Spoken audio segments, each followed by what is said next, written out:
Perkenalkan, nama saya Irma Safilia dari program studi Ilmu Al-Quran dan Tafsir kelas 20043 Fakultas Usul dan Pikiran Islam Mitra dan Fatah Palembang.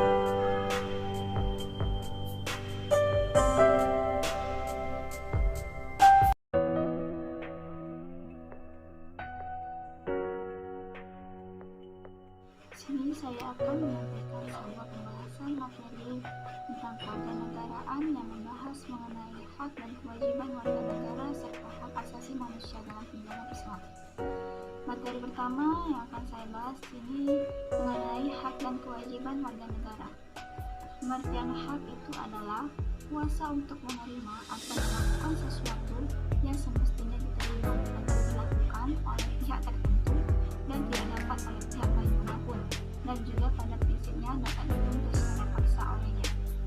Hak juga diartikan sebagai segala sesuatu yang memang harus didapatkan secara mutlak oleh setiap individu sebagai anggota warga negara sejak ia masih berada dalam kandungan. Hak pada umumnya didapatkan dengan cara diperjuangkan melalui pertanggungjawaban atas kewajiban. Hak warga negara yang tercantum dalam Undang-Undang Dasar 1945 ini meliputi hak hidup, hak memperoleh pendidikan, hak untuk melanjutkan turunan, dan lain sebagainya. Terdapat 7 hak warga negara, yaitu yang pertama, warga negara berhak mendapatkan perlindungan hukum. Yang kedua, berhak atas pekerjaan dan penghidupan yang layak. Yang ketiga, berhak memiliki kedudukan yang sama di mata hukum dan di dalam pemerintahan hukum. Yang keempat, berhak untuk bebas memilih, memeluk dan menjalankan agama dan kepercayaan masing-masing. Yang kelima, berhak memperoleh pendidikan dan pengajaran. Yang keenam, berhak untuk mempertahankan wilayah negara kesatuan Indonesia dari serangan musuh.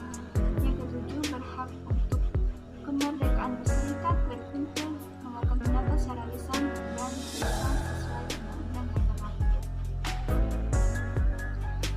Yang kedua itu pengertian kewajiban. Kewajiban ini diartikan sebagai segala sesuatu yang dianggap sebagai suatu keharusan untuk dilaksanakan oleh individu sebagai anggota warga negara guna mendapatkan hak yang pantas untuk didapatkan. Dengan kata lain, memberikan atau melakukan apa yang harus kita lakukan menjadi kemajuan bangsa Allah yang besar. Kewajiban juga diartikan sebagai sesuatu yang dilakukan dengan tanggung jawab.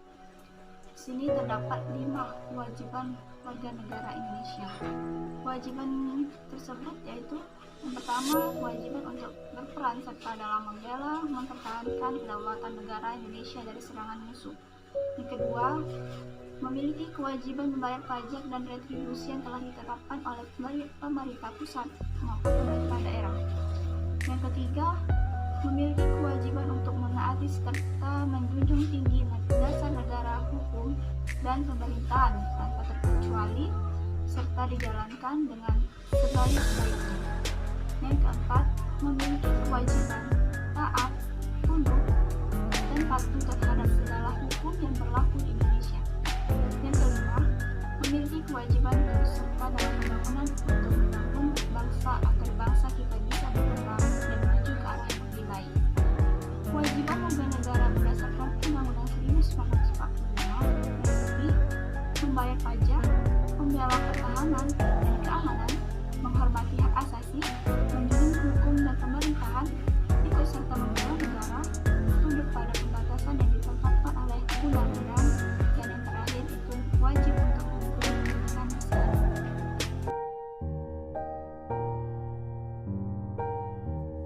Baiklah, pembahasan berikutnya yaitu keterkaitan antara hak dan kewajiban sebagai warga negara. Tidak ada negara tanpa warga negara. Warga negara merupakan unsur terpenting dalam hal terbentuknya negara. Warga negara dan negara merupakan satu kesatuan yang tidak dapat dipisahkan. Keduanya saling berkaitan dan memiliki hak dan kewajiban masing-masing yang berkaitan dengan balik.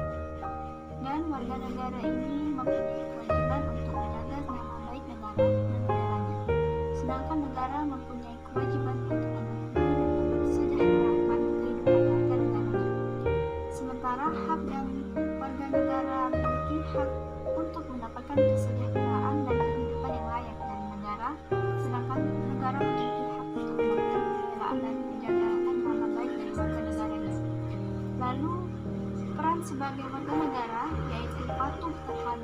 peraturan undang-undang yang berlaku, selalu terlibat serta ambil bagian dalam kehidupan bernegara, meminta pelayanan dari negara untuk memenuhi kebutuhan hidup dan menolak campur tangan negara dalam persoalan pribadi. Kemudian di samping itu terdapat pelanggaran hak dan pengingkaran kewajiban warga negara. Sebagaimana itu terdapat faktor-faktor penyebab pelanggaran hak dan pengingkaran kewajiban warga negara, yaitu memiliki sikap egois atau terlalu mementingkan diri sendiri. Yang kedua, rendahnya kesadaran berbangsa dan bernegara. Yang ketiga, sikap tidak tenang. Yang keempat, penyalahgunaan kekuasaan. Yang kelima, ketidaktegasan aparat penegak hukum. Dan yang terakhir, penyalahgunaan teknologi. Selain itu, terdapat contoh pelanggaran hak dan pengingkaran kewajiban warga negara.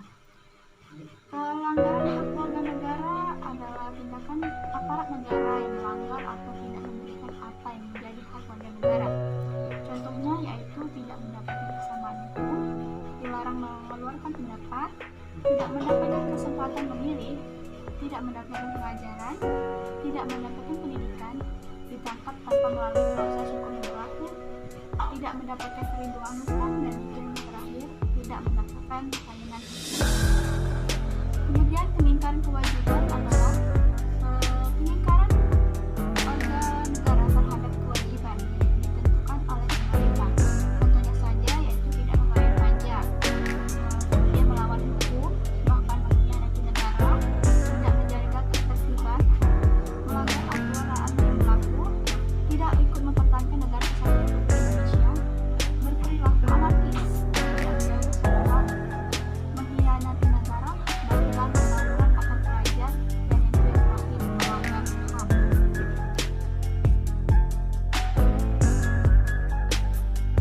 Baiklah, selanjutnya pembahasan mengenai materi yang kedua, HAM dalam tinjauan Islam. Sebelum itu perlu kita ketahui bahwa pengertian hak asasi manusia ini merupakan anugerah yang wajib dihormati, dijunjung tinggi, dan dilindungi oleh negara, hukum, pemerintah, dan setiap orang demi kehormatan serta perlindungan harkat dan martabat manusia. Manusia adalah makhluk ciptaan Tuhan yang dengan segala harkat dan martabatnya yang tinggi. Hal itulah yang membedakannya dengan makhluk lain. Hak asasi manusia ini sifat-sifatnya mendasar dan fundamental. Dalam arti pelaksanaannya mutlak diperlukan agar manusia dapat berkembang sesuai dengan harkat, martabat, dan cita-citanya. Hak ini juga dianggap universal, artinya dimiliki semua manusia tanpa membedakan bangsa, ras, agama, dan jenis kelamin. Selanjutnya, hak asasi manusia menurut pandangan Islam. Hak asasi manusia dalam Islam tertuang secara jelas untuk kepentingan manusia lewat syariah Islam yang diturunkan melalui wahyu. Menurut syariah, manusia adalah makhluk bebas yang mempunyai tugas dan tanggung jawab karena ia juga mempunyai hak kebebasan. Dasarnya adalah keadilan yang ditegakkan atas dasar kesamaan atau egaliter tanpa pandang bulu. Artinya tugas yang diemban tidak akan terwujud tanpa adanya kebebasan. Sementara kebebasan secara eksistensialis tidak terwujud tanpa adanya tanggung jawab itu sendiri.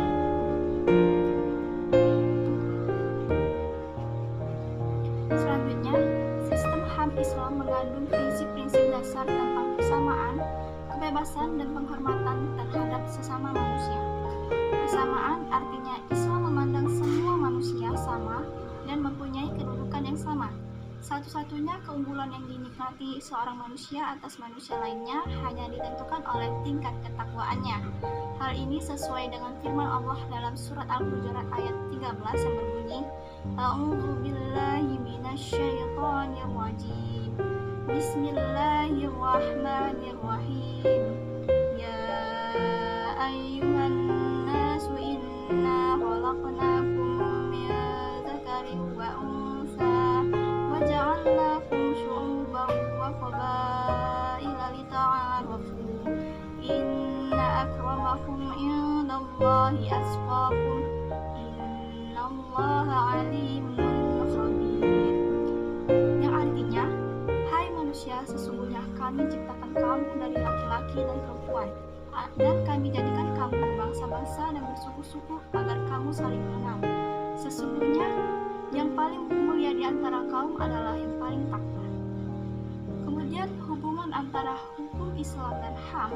Hukum Islam telah mengatur dan melindungi hak-hak asasi manusia, seperti yang pertama yaitu hak hidup dan memperoleh perlindungan.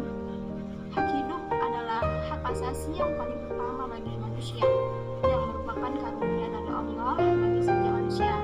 Yang kedua, hak kebebasan beragama dalam Islam. Kebebasan dan kemerdekaan merupakan HAM, termasuk di dalamnya kebebasan menganut agama sesuai dengan keyakinannya. Yang ketiga, hak atas keadilan. Keadilan di sini adalah dasar dari cita-cita Islam dan merupakan disiplin mutlak untuk mendapatkan kehormatan manusia. Yang keempat, hak persamaan Islam tidak hanya mengakui kesamaan derajat mutlak di antara manusia tanpa memandang warna kulit, ras, atau kebangsaan, melainkan menjadikannya realitas yang penting. Yang kelima, hak untuk mendapatkan pendidikan. Setiap orang memiliki hak untuk mendapatkan pendidikan dan pengajaran. Setiap orang berhak mendapatkan pendidikan sesuai dengan kesanggupan alaminya. Dan yang terakhir, hak kebebasan berpendapat. Setiap orang mempunyai hak untuk berpendapat dan menyatakan pendapatnya dalam batas-batas yang ditentukan hukum dan norma-norma lainnya. Itulah pembahasan dari materi yang saya sampaikan tadi. Apabila terdapat kesalahan kata maupun perbuatan, saya mohon maaf, dan kepada Allah saya mohon ampun. Wabillahi taufik wal hidayah. Wassalamualaikum warahmatullahi wabarakatuh.